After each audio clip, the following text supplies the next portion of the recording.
እንግዲህ አብዛኛውን ጊዜ ስለ አጽናፈ ዓለም ያለፈ ታሪክ ወይም ደግሞ ስለ ጊዜ አጀማመር ስናስብ አእምሯችን የሚስለው አንድ የተለመደ ምስል አለ። አዎ፣ ልክ ወደ ኋላ ርቆ ከጭጋግ ውስጥ ገብቶ እንደሚጠፋ ማለቂያ የሌለው መንገድ አይነት። ልክ ነሽ። ልክ እንደ ረጅም ጎዳና አድርገን ማሰብ ይቀለናል። ያ የጊዜ ጎዳና ምን ጊዜም በዚያ እንደነበረ ወደ ኋላም ብንጓዝ ማብቂያ እንደሌለው እናስባለን እኮ። ነገሮች ሁልጊዜም በዚያው ቋሚና ዘላለማዊ በሆነ ሁኔታ እንደነበሩ አድርጎ ማሰቡ ለሰው ልጅ አእምሮ ማለት የሆነ አይነት መረጋጋትን ይሰጣል አይደል? በትክክል። ምን መሰለህ፣ ያ የመረጋጋት ስሜት የሚመነጨው ሰዎች የተረጋጋና ሊገመት የሚችል ዓለምን ስለሚወዱ ነው። ማለቂያ ከሌለው ዘመን ጀምሮ የነበረ እና ወደፊትም ማለቂያ ወደሌለው ጊዜ የሚጓዝ አጽናፈ ዓለም ምንም አይነት አዲስ ጣልቃ ገብነት ወይም አስገኚ ኃይል አያስፈልገውም የሚል ጥብቅ አንድምታ አለው። ይህ አመለካከት እኮ ለዘመናት በሰዎች አስተሳሰብ ውስጥ ስር ሰዶ የቆየ ነው። ነገር ግን ከዚህ የተለየ ቢሆንስ? ያ ወደ ኋላ ምንጓዝባት የጊዜ ጎዳና ማለቂያ የሌለው ባይሆንስ? ማለት ወደ ኋላ በጊዜ ስንጓዝ ድንገት አንድ ትልቅ ግንብ ላይ ብንላተም እና ሁሉም ነገር ትክክለኛ መነሻ ያለው ቢሆንስ? ዛሬ በዚህ የጥልቅ ትንታኔ ዝግጅታችን የምንመረምረው የዊሊያም ሌን ክሬግን ጽሑፎች ነው። አዎ፣ በጣም አስገራሚ ርዕስ ነው። በተለይም ሪዝነብል ፌዝ ከተሰኘው ታዋቂ መጽሐፋቸው ከገጽ 116 እስከ 126 ያለውን ክፍል በጥልቀት እንፈቻለን። የዛሬው ትኩረታችን ክሬግ በመጽሐፋቸው አጽናፈ ዓለም መጀመሪያ አለው በማለት በሚያቀርቡት የካላም የኮስሞሎጂ ስነ አመክንዮ ሁለተኛ መነሻ ሐሳብ ላይ ነው። እንግዲህ ክሬግ ይህንን መነሻ ሐሳብ የሚያቀርቡት እንደው በደፈናው አደህም አጽናፈ ዓለም መጀመሪያ አለው ወይስ የለውም የሚለው ጥያቄ የፍልስፍናም ሆነ የሳይንስ ማዕከላዊ ጥያቄ ሆኖ ቆይቷል እኮ። ልክ ነው። ይህ የመጽሐፉ ክፍል ይህንን ጥያቄ ለመመለስ የሂሳብን፣ የሎጂክን እና የዘመናዊ ኮስሞሎጂን መረጃዎች በማዋሃድ ጠንካራ መከራከሪያን የሚገነባበት ነው። ክሬግ በመጽሐፉ ሊያሳየን የሞከረውም ይህንን ነው። በተለይ ለወንጌላውያን ክርስቲያኖች ይህ ርዕስ እጅግ ወሳኝ ነው። በጣም እግዚአብሔር ዓለምን ከምንም ፈጠረ የሚለው የመጽሐፍ ቅዱስ አስተምሮ በሳይንሱ አጠራር ክሪኤሽን ኤክስ ኒሂሎ የምንለው በጭፍን የሚደረግ እምነት ሳይሆን በጠንካራ የፍልስፍናና የዘመናዊ ሳይንስ መረጃዎች የተደገፈ መሆኑን መጽሐፉ ያብራራል። አዎ። አድማጮቻችን ይህንን የክሬግን ትንታኔ ሲከታተሉ እምነት ምን ያህል ጥልቅ ሆነ የምክንያታዊና ሎጂካዊ መሰረት እንዳለው መገንዘብ ይችላሉ። ታዲያ እስቲ የክሬግን የመጀመሪያ መከራከሪያን ፍተው። አጽናፈ ዓለም መጀመሪያ እንዳለው ለማረጋገጥ መጽሐፉ በመጀመሪያ ማለቂያ የሌለው ወይም ኢንፊኒቲ የሚለውን ጽንሰ ሐሳብ ይፈትሻል። ማለቂያ የሌለው ጊዜ ወደ ኋላ ሊኖር አይችልም ይላል። ቆይ ግን የሂሳብ ሊቃውንት እኮ ማለቂያ የሌለውን ቁጥር በየቀኑ በስሌታቸው ይጠቀሙበታል። ታዲያ ክሬግ የሂሳብን ሕግ ስህተት ነው እያሉ ነው? የሂሳብን ሕግ እኮ እየተቃወሙ አይደለም። እዚህ ላይ ክሬግ የሚያነሱ ትልቅ ነጥብ በወረቀት ላይ በሚሰራ የሂሳብ ቀመርና በገሃዱ ዓለም እውነታ መካከል ያለውን ሰፊ ልዩነት ነው። ልዩነት አላት ማለት ነው? አዎ። ይህንን ግልጽ ለማድረግ በሁለት አይነት ማለቂያ የሌላቸው ጽንሰ ሐሳቦች መካከል ያለውን ልዩነት ማስቀመጥ ይኖርብናል። እሺ። አንደኛው እያደገ የሚሄድ ግን መቼም ማለቂያ ላይ የማይደርስ የምንለው ሲሆን ፖቴንሻል ኢንፊኒት ማለት ነው። ልክ ነህ። ሁለተኛው ደግሞ በውን ያለ እና የተጠናቀቀ ማለቂያ የሌለው ስብስብ የምንለው ነው፣ አክቹዋል ኢንፊኒት። የሂሳብ ሊቃውንት በተለይም በ19ኛው ክፍለ ዘመን የነበረው ጆርጅ ካንተር ይህንን ሁለተኛውን የተጠናቀቀ ማለቂያ የሌለው ስብስብ በሂሳብ ስሌት ውስጥ እንዴት መጠቀም እንደሚችል አሳይቷል። እሺ፣ እንግዲህ እያደገ የሚሄድ የሚባለው ጽንሰ ሐሳብ ለመረዳት አይከብድም። ልክ እንደ ሰዓት ቆጣሪ 1 2 3 እያለ ይቆጥራል። ማለቂያ የሚባል ጣሪያ ላይ አይደርስም፣ ግን ሁልጊዜ ቁጥሩ ያደጋል። ትክክል። ነገር ግን በእውን ያለ እና የተጠናቀቀ ማለቂያ የሌለው ስብስብ ስንል በአንድ ጊዜ ማለቂያ የሌላቸው ነገሮች ተሰብስበው አሉ ብሎ ማሰብ ነው። ክሬግ በመጽሐፋቸው ይህንን የካንተርን የሂሳብ ቀመር ከወረቀት ላይ አንስተን በገሃዱ ዓለም ላይ ተግባራዊ ለማድረግ ስንሞክር ትልቅ ትርምስ ይፈጠራል ይላሉ አይደል? አዎ፣ ፈጽሞ አይሰራም ነው የሚሉት። ይህንን ለማስረዳት እኮ በ11ኛው ክፍለ ዘመን የነበረውን ታዋቂውን የእስልምና ስነ መለኮት ምሁር የአልጋዛሊን የፕላኔቶች ምህዋር ንጽጽር ያቀርባሉ። ያ የአልጋዛሊ የአስተሳሰብ ሙከራ የክሬግን ሐሳብ ፍንቱ አድርጎ እያሳየ ነው። ምን መሰለ? እስቲ ጁፒተርንና ሳተርንን እንደ ምሳሌ እንውሰድ። እሺ። በተፈጥሮ ጁፒተር ፀሐይን ቶሎ ትዞራለች።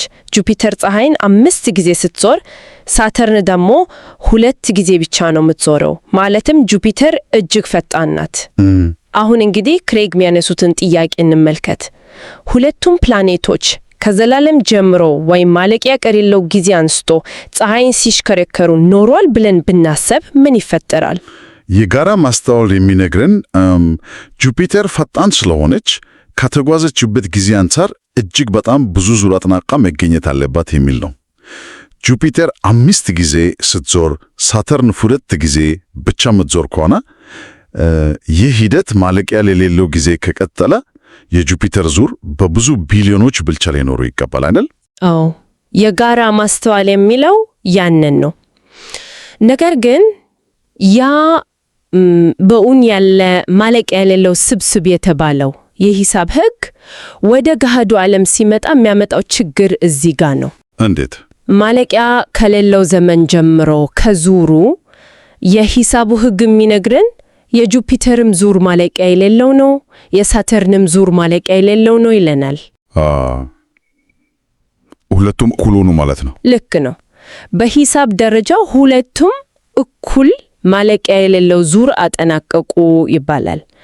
አንድ ፕላኔት ከሌላው በተግባር በብዙ ሚሊዮኖች የሚቆጠሩ ዙሮች የበለጠ እንዴት ሁለቱም እኩል ዙር አደረጉ ብለን ልንደመድም እንችላለን? ይህ እኮ በገሃዱ ዓለም ፈጽሞ ትርጉም የለሽ ነው። በጣም እንጂ አእምሮ ሊቀበለው የማይችል ተቃራኒ ነው።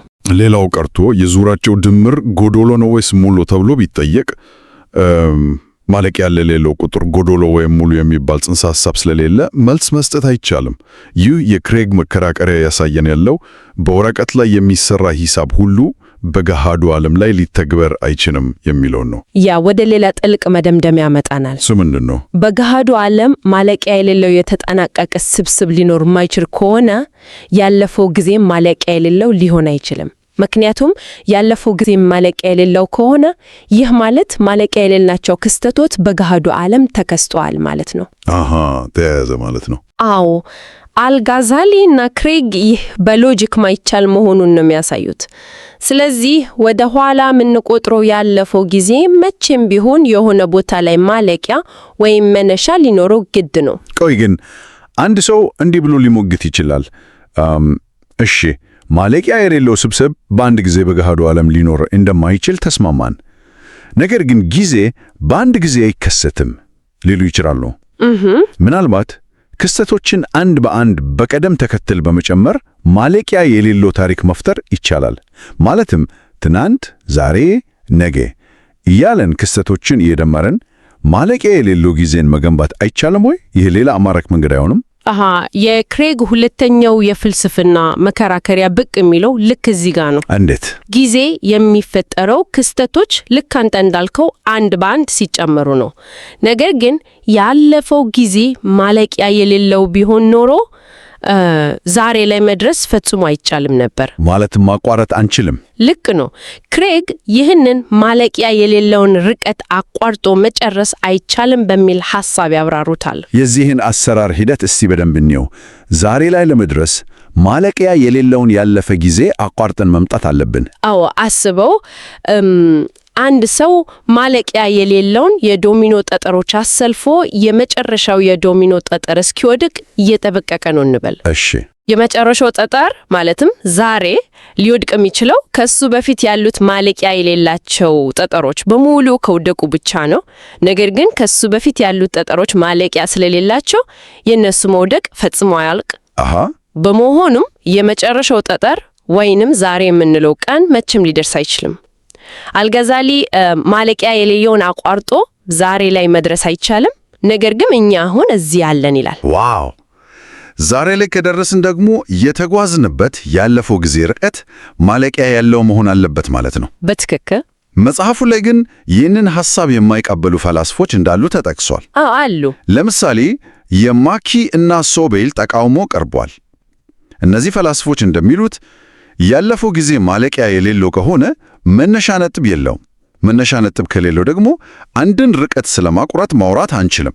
ስለዚህ ዛሬ ላይ መድረስ ይቻላል ብለው ይከራከራሉ። ይህን ስንሰማ እኮ መነሻ ነጥብ አለመኖሩ ችግሩን የቀረፈው ይመስላል። ክሬግ ግን ይህንን ተቃውሞ በሚያስደንቅ የሎጂክ ትንታኔ ይመልሱታል። መነሻ ነጥብ አለመኖሩ ችግሩን ፈጽሞ አይፈታውም፣ እንዲያውም የባሰ ያሳስቧል ይላሉ። እንዴት ያሳስበዋል? መነሻ የሌለውን ጉዞ እንዴት አጠናቆ ዛሬ ላይ መድረስ ይቻላል? ይህ የፈላስፎቹ መከራከሪያ አንድ ትልቅ ክፍተት አለበት። አዎ፣ ክፍተቱ የሚታየው በገሃዱ ዓለም ስናስበው ነው። አስቢው፣ አንድ ሰው ከማለቂያ የሌለው ርቀት ጀምሬ ወደ ኋላ ቁጥሮችን እየቆጠርኩ መጥቼ ልክ አሁን ዜሮ ላይ ደረስኩ ቢለን፣ የመጀመሪያው ጥያቄያችን የሚሆነው ቆይ መቁጠር የጀመርከው ከስንት ቁጥር ተነስተህ ነው የሚል ነው። ልክ ነሽ። ማለቂያ ከሌለው ርቀት ጽፎ ወይም ቆጥሮ መጀመር አይቻልም። ምክንያቱም መነሻ የለም። መነሻ ከሌለው መድረሻ ሊኖር አይችልም እኮ። ያ ተገቢ ጥያቄ ነው። መነሻ ከሌለ መድረሻ የሆነው ዛሬ ላይ መድረስ አይቻልም። ይህ የክሬግ የፍልስፍና ትንታኔ የሚያሳየው በእውን ያለ ማለቂያ የሌለ ቁጥር መኖር እንደማይችል፣ እንዲሁም ማለቂያ የሌለውን ጊዜ አቋርጦ ዛሬ ላይ መድረስ እንደማይቻልም ነው። እነዚህ ሁለት ጠንካራ የፍልስፍና ነጥቦች ዓለም መጀመሪያ እንዳለው አጥብቀው ያረጋግጣሉ። እንግዲህ ፍልስፍናውና ሎጂኩ አጽናፈ ዓለም መነሻ ነጥብ ሊኖረው ግድ ነው የሚል ግልጽ ምስል ሰጥቶናል። ነገር ግን አድማጮቻችን፣ እሺ ፍልስፍናው ይህንን ይላል፣ ግን ዛሬ በምንኖርበት የሳይንስ ዘመንስ ይህ ሐሳብ ተቀባይነት አለ ወይ? ሳይንስስ ምን ይላል ብሎ መጠየቃቸው አይቀርም። አዎ፣ ትክክለኛ ጥያቄ ነው። ክሬግ በመጽሐፋቸው ይህን የፍልስፍና መከራከሪያ ከዘመናዊ ሳይንስ ጋር እንዴት እንደሚያገናኙት መመልከት እጅግ አስገራሚ ነው። የፍልስፍናው ሐሳብ ለብዙ ዘመናት ብቻውን ሲጓዝ ቆይቶ ሳይንሱ ይህንን እውነት ለመቀበል የወሰደበት ጊዜና የተጓዘበት መንገድ የራሱ የሆነ ትልቅ ታሪክ አለው። ክሬግ በመጽሐፋቸው እንደሚያበራሩት አሁን እንደ ኤሊስ፣ ኪርሽነር እና ስቶገር ያሉ ታዋቂ ዘመናዊ የኮስሞሎጂ ሳይንቲስቶች ማለቂያ የሌለው ያለፈ ጊዜ ሊኖር እንደማይችል የፍልስፍናው መከራከሪያ መቀበል ጀምረዋል። ይህ ግን በቀላሉ የመጣ አልነበረም። እስከ 1920ዎቹ ድረስ የነበረውን የሳይንሱን ዓለም ስንመለከት እኮ ሳይንቲስቶች ሙሉ በሙሉ በተቃራኒው መንገድ ያስቡ ነበር። አዎ፣ ፍጹም የተለየ እይታ ነበራቸው። አጽናፈ ዓለም ቋሚ፣ ለውጥ የማያሳይ እና ዘላለማዊ ነው የሚል ጽኑ እምነት ነበራቸው። ማለቂያ ከሌለው ጊዜ ጀምሮ ዓለም አሁን ባለችበት ሁኔታ እንደነበረች ያስቡ ነበር። ይህ ስታቲክ ዩኒቨርስ ወይንም ቋሚ አጽናፈ ዓለም የሚባለው ሞዴል ነበር። የሳይንስ ሊቃውንት ይህንን ሞዴል አጥብቀው ይደግፉ የነበረው ያለ ምክንያት አልነበረም። ምክንያት ነበራቸው። አዎ፣ ዓለም መጀመሪያ አላት ካልን ያንን መጀመሪያ ያስገኘው ወይም የፈጠረው አካል አለ ወደሚል መደምደሚያ ስለሚያመራ ይህንን ፍልስፍናዊ ድምዳሜ ለመሸሽ ሲሉ ዓለም ዘላለማዊ ናት ብለው ማመኑን መርጠው ነበር። ታዲያ ይህ ሁሉ የተቀየረው በ1917 ነው። ታላቁ የፊዚክስ ሊቅ አልበርት አይንሽታይን አጠቃላይ የአንጻራዊነት ጽንሰ ሐሳቡን ይዞ ብቅ ሲል ነገሮች ተበላሹ። ልክ ነህ። አይንሽታይን የፈጠረው የሂሳብ ቀመርና ስሌት አጽናፈ ዓለም ቋሚ ሊሆን እንደማይችል ወይ የሰፋ ወይ የጠበበ መሆን እንዳለበት አረጋገጠው። ነገር ግን አይንሽታይን ራሱም ይህ ራሱ ቀመር ያመጣበትን እውነት ለመቀበል ፈቃደኛ አልነበረም። የአይንስታይን ታሪክ እዚህ ላይ በጣም አስገራሚ ነው እኮ። የራሱ ሂሳብ ዓለም ቋሚ እንዳልሆነች እየነገረው፣ እሱ ግን የነበረውን የሳይንስ ማህበረሰብ ፍልስፋዊ ዝንባሌ መጣስ አልፈለገም። ፈርቶ ነበር። ስለዚህ አጽናፈ ዓለምን ቋሚ ለማስመሰል በቀመር ውስጥ የኮስሞሎጂ ቋሚ ቁጥር የተባለ አዲስ የፈጠራ ቁጥር አስገድዶ ጨመረበት። ሂሳቡን ሆን ብሎ አጣመመው። ክሬግ ይህን ታሪክ የሚያነሱት ሳይንቲስቶች እንኳን ከራሳቸው ፍልስፋዊ አድሎ ነፃ እንዳልነበሩ ለማሳየት ነው። አይንስታይን ያንን የፈጠራ ቁጥር መጨመሩን በኋላ ላይ በሕይወቱ ከሰራቸው ትልቁ ስህተት ብሎ መቀበሉ አይዘነጋም። እውነቱ ተደብቆ መቅረት አልቻለም። በ1920ዎች ፍሪድማንና ሌሜተር የተባሉ ሳይንቲስቶች የአይንስታይንን ትክክለኛ ስሌት ያለምንም አጣመም ተጠቅመው አጽናፈ ዓለም በእርግጡም እየሰፋ መሆኑን አረጋገጡ። ትክክል። ይህንንም በኋላ ላይ ኤድዊን ሀብልን በቴሌስኮፕ በተደረገ ምልከታ ፕላኔቶችና ጋላክሲዎች እርስ በርሳቸው እየተራራቁ መሆናቸውን በማየት በተጨባጭ አረጋገጠው። ይህ ግኝት በኮስሞሎጂ ታሪክ ውስጥ ትልቁ የመሬት መንቀጥቀጥ ነበር። ጋላክሲዎች እየተራራቁና አጽናፈ ዓለም እየሰፋ ከሆነ የዚህ ሎጂካዊ መደምደሚያ ምንድን ነው? አጽናፈ ዓለምን ልክ እንደ ፊልም ወደ ኋላ ብንመልሶ ሁሉም ነገር እየተጠጋጋ እየጠበበ ይሄድና መጨረሻ ላይ አንድ ነጥብ ላይ ይደርሳል። ያ ነጥብ የሁሉም ነገር መነሻ ነው። ይህ እንግዲህ በሳይንሱ ታላቁ ፍንዳታ ወይም ቢግ ባንግ በመባል የሚታወቀው ነው። እዚህ ላይ ግን ክሬግ በመጽሐፉ የሚያብራራውን አንድ ትልቁ የተሳሳተ ግንዛቤ ማረም ያስፈልገናል። አዎ፣ እሱ በጣም አስፈላጊ ነጥብ ነው።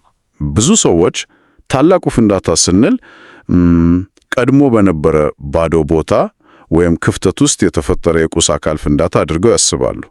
ልክ ባዶ ክፍል ውስጥ ቦምብ እንደመፈንዳት አድርገው ይስሉታል። ያ ፍጹም የተሳሳተ ግንዛቤ ነው። ክሬግ በሚገባ እንዳስቀመጠው የቢግ ባንግ ሞዴል የሚያሳየው ይህ መነሻ ነጥብ የቁስ አካል የቦታ እና የጊዜ ራሱ መነሻ መሆኑ ነው። ማለትም ከዛ በፊት ምንም አልነበረም። ምንም ከዚያ መነሻ ነጥብ በፊት ቁስ አካል አልነበረም፣ ቦታ የሚባል ነገር አልነበረም። ሌላው ቀርቶ ጊዜ የሚባል ጽንሰ ሐሳብ ራሱ አልነበረም። ሁሉም ነገር ወደ መኖር የመጣው ከዚያ ነጥብ ጀምሮ ነው። ይህ ማለት እንግዲህ ጊዜ፣ ቦታ እና ቁስ አካል ከምንም የተፈጠሩበት ፍጹም መነሻ ነጥብ አለ ማለት ነው። አድማጮቻችን ይህንን ከሰፋፊው ምስል ጋር ሲያገናኙት የክሬግ መጽሐፍ የሚያስተላልፈው መልእክት ጉልህ ይሆንላቸዋል። ልክ ነው። ፍልስፍናው በእውን ያለ ማለቂያ የሌለው ጊዜ ወደ ኋላ ሊኖር አይችልም። ስለዚህ ዓለም መነሻ አለው ይላል። ሳይንሱም በተራው አጽናፈ ዓለም እየሰፋ ነው። የጊዜን ፊልም ወደ ኋላ ስንመልሰው ፍጹም መነሻ ነጥብ አለው። ቦታ እና ጊዜ ራሱ ከምንም የመጣበት ነጥብ አለ ብሎ ያረጋግጣል። የካላም የኮስሞሎጂ ስነ አመክንዮ ሁለተኛው መነሻ ሐሳብ አጽናፈ ዓለም መጀመሪያ አለው የሚለው እንዲህ ባለ ጠንካራ መሰረት ላይ የቆመ ነው። በፍልስፍናዊ ሎጂክም ሆነ በተጨባጭ የዘመናዊ ኮስሞሎጂ ግኝት ዓለማችን ቋሚ እና ዘላለማዊ ሳትሆን መነሻ ያላት መሆኗ ተረጋግጧል። የክሬግ መጽሐፍ ይህንን ሁሉ ትንታኔ የሚያቀርበው በተለይ ለወንጌላውያን ክርስቲያኖች ትልቅ ፋይዳ ስላለው። አዎ የመጽሐፍ ቅዱስ የፍጥረት ታሪክ እግዚአብሔር ዓለምን ከምንም ፈጠረ የሚለው እምነት ዘመናዊው ሳይንስ አሁን ከደረሰበት ድምዳሜ ጋር በሚያስገርም ሁኔታ ይስማማ።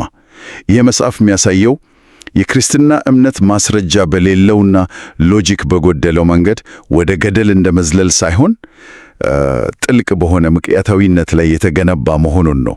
እምነትን በምክንያትና በእውቀት መደገፍ በዘመናዊው ዓለም ውስጥ ሆነን እምነታችንን እንድንጠብቅና ለሌሎችም በድፍረት እናስረዳ ትልቅ መሳሪያ ይሆናል እኮ።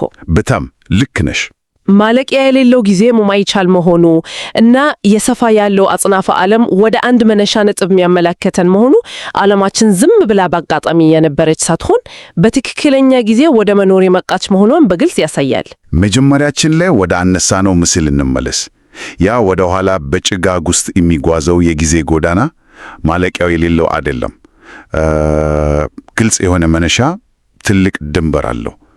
አሁን ያንን መነሻ መስመር አግኝተነዋል። በፍልስፍናም በሳይንስ ልክ ነው፣ አግኝተነዋል። ነገር ግን ዛሬ ይህንን የጥልቅ ትንታኔ ከመቋጨታችን በፊት ይህ የክሬግ ትንታኔ የሚተውልንን አንድ አነቃቂ ሐሳብ ትተን ማለፍ እንፈልጋለን።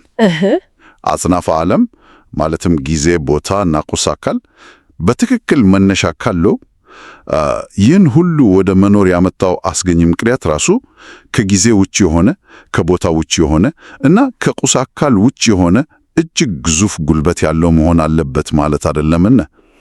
ታዲያ ይህ ከጊዜ ከቦታ እና ከቁስ አካል ውጭ የሆነ አስገኝ ማን ወይም ምን ሊሆን ይችላል? እስከ ቀጣዩ ጥልቅ ትንታኔያችን ድረስ ይህንን እንድታሰላሰሉት እንጋብዛለን።